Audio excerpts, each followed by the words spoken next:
هرگز نمی سوزد، ابدی است. تا زمین زمین است و زمان زمان باقی است.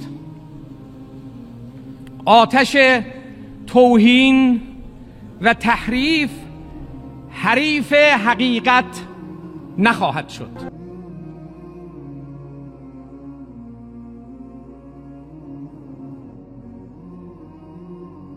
Azerbaijan এবং ইরানের উভয়ের একটি যৌথ প্রকল্প ইলেকট্রনিক্যাল ড্যাম, মানে যেটা পানির সাহায্যে বিদ্যুৎ উৎপন্ন করে, যে বিদ্যুৎ মূলত আজারবাইজান এবং ইরান দুই পক্ষই শেয়ার করে ব্যবহার করবে।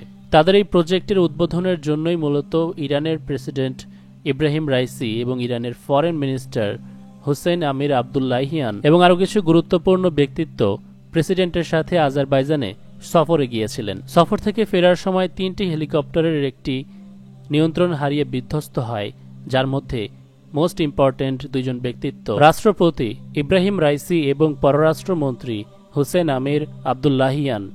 তারা দুজন একই সাথে একই হেলিকপ্টারে থাকায় উভয় শহীদ হয়ে যান। কিন্তু নোট করার মতো ইন্টারেস্টিং বিষয় হলো স্পেসিফিকভাবে সেই চপারটি বিধ্বস্ত হয়েছে যার মধ্যে ইম্পর্টেন্ট ব্যক্তিত্বরা ছিল। দুর্ঘটনা তো 3টি চপারের মধ্যে যে কোনোটার সাথেই ঘটতে পারত, অথবা 3টির মধ্যে 2টি বা 3টি হেলিকপ্টারের সাথেই হতে পারত, কিন্তু এমনটি হয়নি। বাকি 2টি হেলিকপ্টার ফিরে এসেছিল। বিশ্লেষকরা ব্যাখ্যা করছে যে অতিরিক্ত কুয়াশা বা ফগের কারণে নিয়ন্ত্রণ হারিয়ে এই দুর্ঘটনাটি ঘটেছে। আপনারা দেখতে পাচ্ছেন জায়গাটি ইরান এবং আজারবাইজানের বর্ডারের কাছাকাছি, যেখানে সাইট অফ র্যাকেজ লেখা আছে। এই জায়গাটিতে মূলত এই ঘটনাটি ঘটে, অর্থাৎ ইরানের অভ্যন্তরীণ এরিয়াতেই। 7 অক্টোবরের যুদ্ধ শুরু হওয়ার পর থেকেই আমরা ইরানের ফরেন মিনিস্টারকে বেশ তৎপর দেখতে পেয়েছি।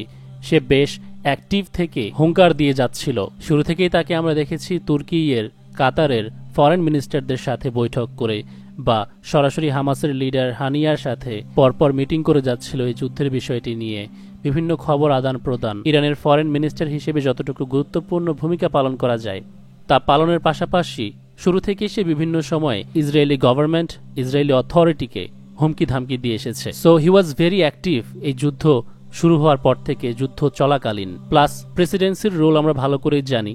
ইরান এমন একটি দেশ, তাদের এমন একটি সিস্টেম, সেখানে কিন্তু যে কাউকে ধরে প্রেসিডেন্ট পদে বসিয়ে দেওয়া হয় না। তাদের প্রেসিডেন্সির আলাদা একটা ধাঁচ রয়েছে।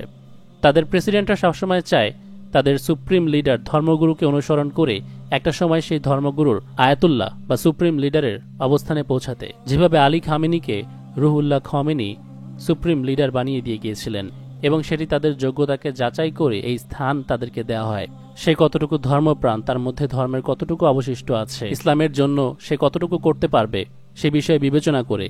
যেমন একটা সময় আলী খামেনি প্রেসিডেন্ট ছিলেন, প্রেসিডেন্ট থেকে আয়াতুল্লাহ হয়েছেন, ঠিক একইভাবে ইব্রাহিম রাইসিও সেই যোগ্যতা লাভ করতেন।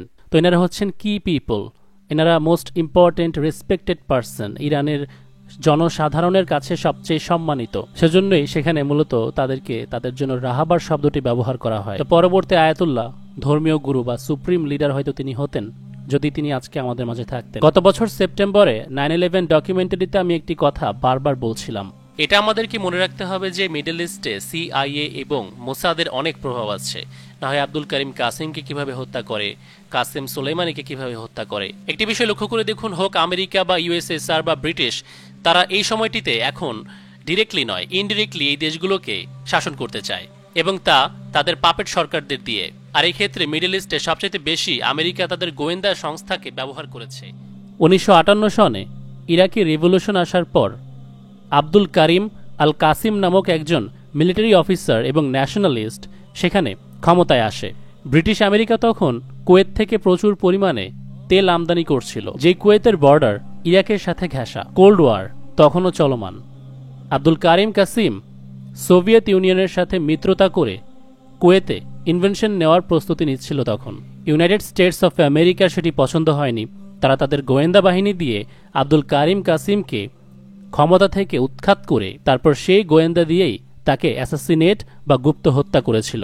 1978 সনে সোভিয়েত কমিউনিস্টদের পক্ষ থেকে নূর মোহাম্মদ তারাকি নামক এক ব্যক্তি আফগানিস্তানে প্রেসিডেন্টের ক্ষমতায় আসে।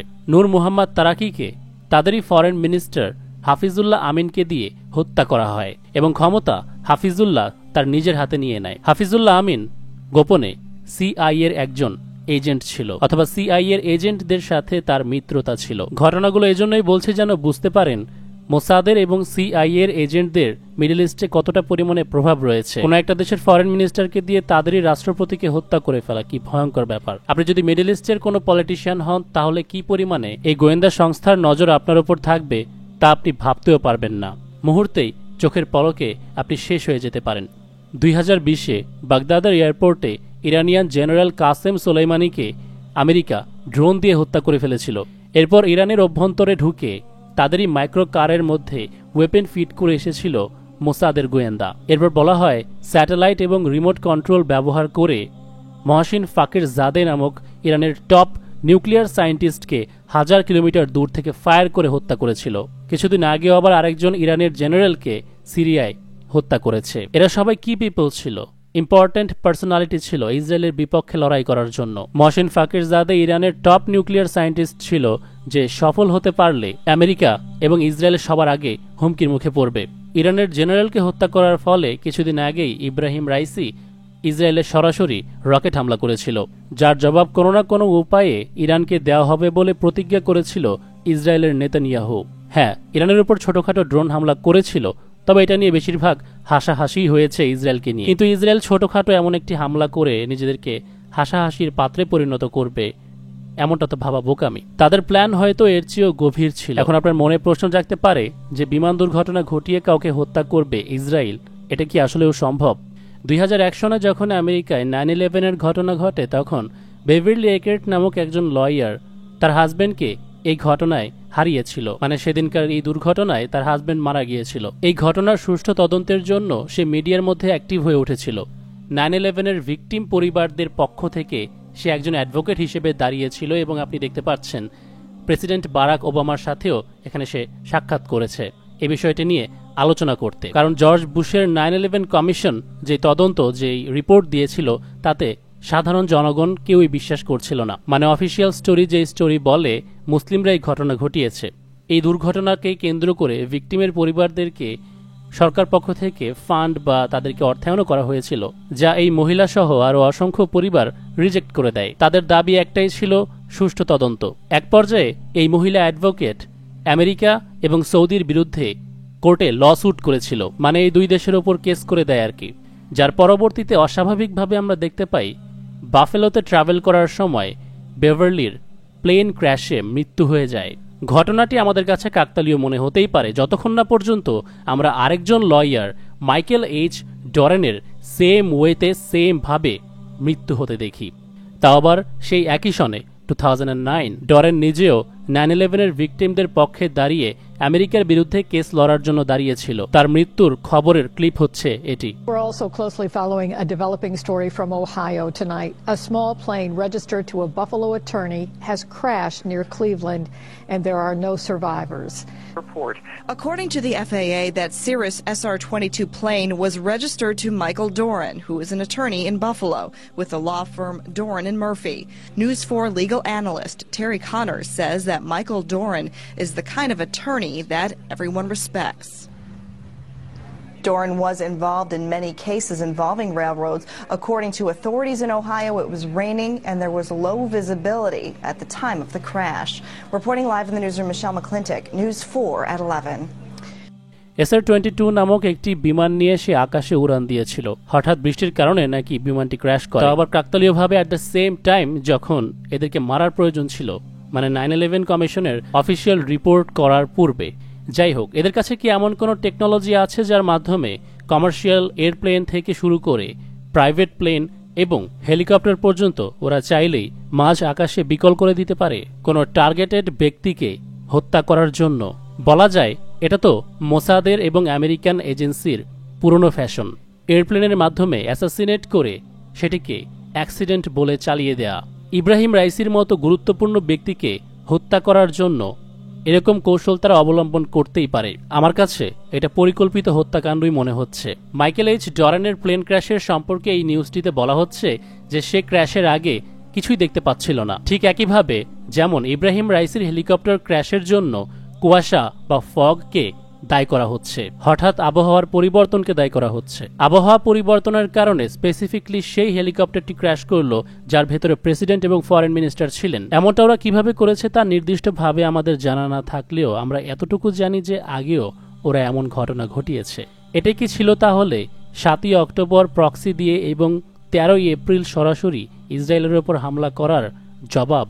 কোরআনকে অবমাননা করলে জাতিসংঘে দাঁড়িয়ে বুক ফুলিয়ে কোরআন হাতে নিয়ে হুঙ্কার দেওয়া ব্যক্তিটি, যে ব্যক্তি বলেছিল কোরআন কখনোই আগুনে পোড়ানো বা বিকৃত করা সম্ভব না যতদিন পর্যন্ত এই দুনিয়া বিশ্বজগতে টিকে আছে। গাজায় ইসরায়েলের গণহত্যা চলাকালীন যে ব্যক্তিটি সমস্ত রাগ, ক্ষোভ, যুদ্ধ ভুলে গিয়ে সৌদিতে ছুটে গিয়েছিল সৌদির বাদশার সাথে এ বিষয়ে সমাধান বের করার জন্য, প্রস্তাব দিয়েছিল ইসরায়েলের বিপক্ষে ইরানের বন্ধু হয়ে সহায়তা করতে। প্রক্সির মাধ্যমে এতদিন যাবৎ ফিলিস্তিনিদের পক্ষে যুদ্ধ করে আসা ইব্রাহিম রাইসি, হোক সেটা অ্যাসাসিনেশন বা দুর্ঘটনার কারণে, আমাদের মাঝে তিনি আর নেই। চিন্তা করি না এ কারণেই, কেননা ইরানের প্রতিটা মানুষের মধ্যে ফিলিস্তিনের জন্য ভালোবাসা আছে, রয়েছে ইসরায়েলের জন্য পাহাড় পরিমাণ ঘৃণা। এরাই তো স্লোগান শুরু করেছিল আল মাউতুল আমেরিকা, আল মাউতুল ইসরায়েল, আমেরিকা এবং ইসরায়েলের মৃত্যু। এদের লক্ষ্য একটাই, ইসরায়েলকে ধ্বংস করা। হ্যাঁ, আমরা দুজন গুরুত্বপূর্ণ ব্যক্তিদের হারিয়েছি, তবে এখনো সুপ্রিম লিডার এবং ইরানের হাজারো তরুণ রয়েছে যাদের মধ্যে আল আকসা বিজয়ের চেতনা রয়েছে। ফেসবুকে দেখা যাচ্ছে এনাদের মৃত্যুর ঘটনা শুনে একটি গোষ্ঠী উল্লাসে মেতে উঠেছে। আরে শিয়াই তো, ওরা তো কাফের, এত দরদ দেখানোর কিছু নেই, নিজেদের আকিদা ঠিক করো। ওদের জন্য ইন্নানিল্লাহ পড়লে তুমি নিজে ঈমান হারা হয়ে যাবে। এসব কথাবার্তা ফেসবুকে খুব বেশি ঘুরপাক খাচ্ছে। কারা এসব করছে এবং কারা করাচ্ছে সমস্ত ইনফরমেশন নিয়ে হাজির হচ্ছি। সিক্রেট রিভিল্ডের জেনুইন ফ্যানরা যদি চায় আমার ভিডিওগুলো সবার কাছে পৌঁছাক, তবে 20,000 লাইক আজকের এই ভিডিওটিতেও আসবে। আশা করি সকলে ভালো থাকবেন। ফি আমানিল্লাহ।